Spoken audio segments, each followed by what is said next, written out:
ஓம் சாந்தி. 25/3/2025 காலை முரளியின் சாரம். பாபா சொல்கிறார், இனிமையான குழந்தைகளே, தந்தையின் குழந்தைகள் நீங்கள் எஜமானர்கள் ஆவீர்கள். நீங்கள் ஒன்றும் தந்தையிடம் வந்து சரணடையவில்லை. குழந்தைகள் ஒருபோதும் தந்தையிடம் சரணடைவதில்லை. கேள்வி: எந்த விஷயத்தின் சிந்தனை சதா நடந்து கொண்டே இருந்தால் மாயை தொந்தரவு செய்யாது? பதில்: நாம் பாபாவிடம் வந்திருக்கின்றோம். அவர் நமக்கு தந்தையாகவும் இருக்கின்றார், ஆசிரியராகவும் சத்குருவாகவும் இருக்கிறார். ஆனால் அவர் நிராகாரமானவர். நிராகாரமான ஆத்மாக்களாகிய நமக்கு கற்றுத்தருபவர் நிராகாரமான உடலற்ற பாபா ஆவார். இந்த விஷயம் புத்தியில் நினைவிருக்கும் என்றால் குஷி அதிகரித்து கொண்டே இருக்கும். பிறகு மாயை வந்து தொந்தரவு செய்யாது. ஓம் சாந்தி. திரிமூர்த்தியான தந்தை குழந்தைகளுக்கு வந்து புரிய வைத்துள்ளார். திரிமூர்த்தி தந்தை அல்லவா? மூவரையும் படைப்பவர் அனைவருக்கும் தந்தையாகின்றார். ஏனென்றால் உயர்ந்தவரிலும் உயர்ந்தவர் அந்த தந்தைதான். நாம் அவருடைய குழந்தைகள் என்பது குழந்தைகளாகிய உங்கள் புத்தியில் இருக்கிறது. எப்படி பாபா பரந்தாமத்தில் வசிக்கிறாரோ அதுபோல ஆத்மாக்கள் நாமும் அங்கே வசிப்பவர்கள் ஆவோம். பாபா இதையும் புரிய வைத்துள்ளார். இது ஒரு டிராமா. நடக்கின்ற அனைத்துமே டிராமாவில் கல்பத்தில் ஒரு முறை மட்டுமே நடைபெறுகிறது. பாபாவும் ஒரு தடவை மட்டுமே படிப்பு சொல்லித் தருவதற்காக வருகின்றார்.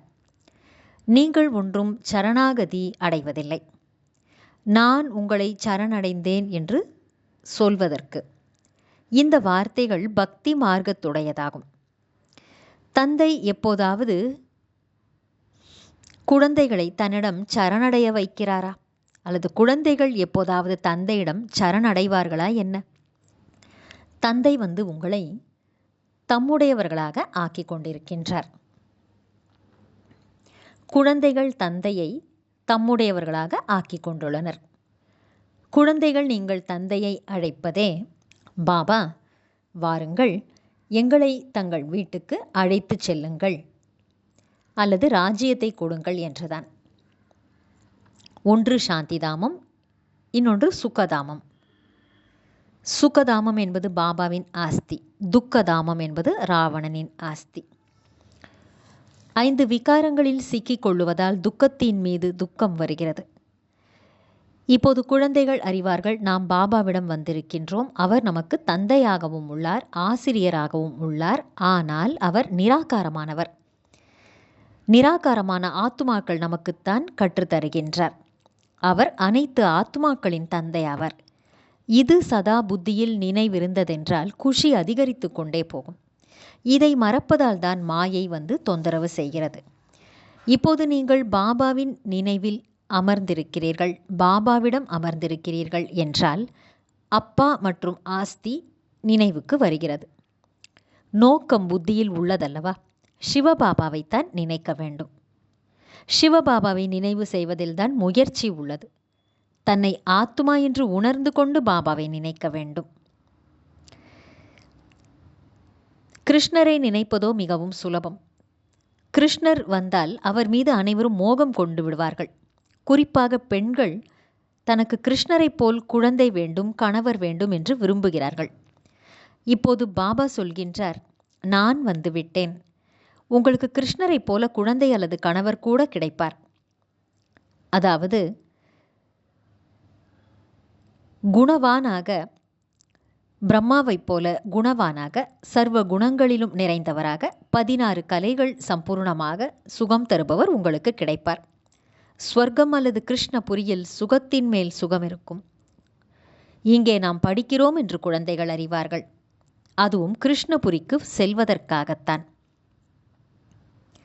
நரகத்திலிருந்து விடுபட்டு ஸ்வர்க்கத்திற்கு செல்வது என்பதோ, ஒருவர் இறந்து விட்டார் என்றால் நல்லதுதானே. பிறகு குஷியுடன் கைத்தட்ட வேண்டுமல்லவா? யாராவது இன்னார் ஸ்வர்க்கத்திற்கு போய்விட்டார் என்று சொன்னால் அவர் எங்கிருந்து சென்றார் என்று கேளுங்கள். நிச்சயமாக நரகத்திலிருந்துதான் சென்றுள்ளார். இதில்தான் மிகவும் குஷியான விஷயம் இருக்கிறது. ஆனால் இது மிகவும் புரிந்து கொள்ள வேண்டிய விஷயமாகும். ஸ்வர்க்கத்திற்கு சென்று விட்டார் என்று மட்டுமே சொல்கிறார்கள். நல்லது, பிறகு அவருடைய ஆத்மாவை இங்கே ஏன் அழைக்கிறீர்கள்? நரகத்தின் உணவை உண்ணச் செய்வதற்கா? நரகத்திற்கோ அவர்களை அழைக்கக்கூடாது. பாபா வந்து இதை புரிய வைக்கின்றார். ஒவ்வொரு விஷயமும் ஞானத்தினுடையதல்லவா? எங்களை தூய்மையற்ற நிலையிலிருந்து தூய்மையாக்குங்கள் என்று தந்தையை அழைக்கிறார்கள் என்றால் நிச்சயமாக தூய்மை இழந்த சரீரங்களையும் முடித்து விட வேண்டும். நல்லது, தாரணைக்கான முக்கியமான சாரம். 1. சினிமா என்பது நரகத்திற்கு போவதற்கான வழியாகும். அதனால் சினிமாவை பார்க்கக்கூடாது. நினைவு யாத்திரை மூலம் தூய்மையாகி உயர்ந்த பதவி பெற வேண்டும். இந்த பழைய உலகத்தின் மேல் மனதை ஈடுபடுத்தக்கூடாது. 2. மனம், சொல், செயலால் யாருக்கும் துக்கம் கொடுக்கக்கூடாது. அனைவரின் காதுகளிலும் இனிமையிலும் இனிமையான சொற்களை பேச வேண்டும். அனைவருக்கும் பாபாவை நினைவுபடுத்த வேண்டும். அனைவரின் புத்தியின் யோகத்தை ஒரு தந்தையிடம் இணைத்து விட வேண்டும். வரதானம். நினைவு என்ற சுவிட்சை ஆன் செய்து ஒரு நொடியில் அசரீரி நிலையை அனுபவம் செய்யக்கூடிய அன்பான புத்தி, பிரீத்த புத்தி உள்ளவர் ஆகுக. விளக்கம். எங்கு இறை அன்பு இருக்கிறதோ அங்கு அசரீரி ஆவது என்பது ஒரு நொடியின் விளையாட்டை போல் ஆகும். எப்படி ஒரு சுவிட்சை ஆன் செய்ததுமே அங்கே இருள் நீங்கி விடுகிறது, அதே போல அன்பான புத்தி உடையவர் ஆகி நினைவு என்ற சுவிட்சை ஆன் செய்து விட்டீர்கள் என்றால் இந்த தேகம் மற்றும் தேகத்தின் உலகத்தின் நினைவு என்ற சுவிட்ச் ஆஃப் ஆகிவிடும். இது கூட ஒரு வினாடியின் விளையாட்டாகும். வாயால் பாபா என்று கூறுவதற்கு கூட நேரம் பிடிக்கும். ஆனால் நினைவில் கொண்டு வருவதற்கு நேரம் பிடிக்காது.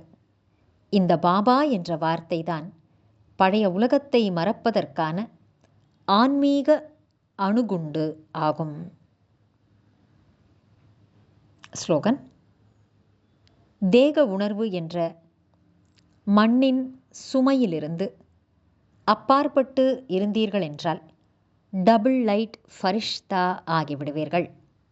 நல்லது, இனிமையிலும் இனிமையான வெகு காலம் கழித்து காணாமல் போய் மீண்டும் தேடி கண்டெடுக்கப்பட்டுள்ள செல்லமான குழந்தைகளுக்கு தாயும் தந்தையுமான பாப் தாதாவின் அன்பான நினைவுகள் மற்றும் காலை வணக்கம். ஆன்மீக குழந்தைகளுக்கு ஆன்மீக தந்தையின் நமஸ்காரம். ஆன்மீக தந்தைக்கு ஆன்மீக குழந்தைகளின் நமஸ்காரம். அவ்யக்த சமிக்கை. சத்தியம் மற்றும் பண்பாட்டின் கலாச்சாரத்தை தனதாக்கிக் கொள்ளுங்கள். சத்தியத்தை பகுத்தறிவது என்றால் எண்ணம், சொல், செயல், சம்பந்தம், தொடர்பு அனைத்திலுமே தெய்வீகத்தன்மையின் உணர்வு அதன் மூலம் ஏற்படும். ஒரு சிலர் நான் எப்பொழுதும் உண்மையையே பேசுகின்றேன் என்று கூறுகிறார்கள். ஆனால் அவர்களுடைய பேச்சு மற்றும் செயலில் தெய்வீகத்தன்மை இல்லை என்றால் உங்களுடைய உண்மை மற்றவர்களுக்கு உண்மை என்று தோன்றாது. எனவே சத்தியத்தின் சக்தி மூலம் தெய்வீகத்தன்மையை தனக்குள் தாரணை செய்யுங்கள். அதற்காக எதையாவது சகித்து கொள்ள வேண்டி வந்தாலும் பயப்படாதீர்கள். சத்தியம் என்பது தகுந்த காலத்தில் தானாகவே நிரூபணமாகிவிடும். நல்லது. ஓம் சாந்தி.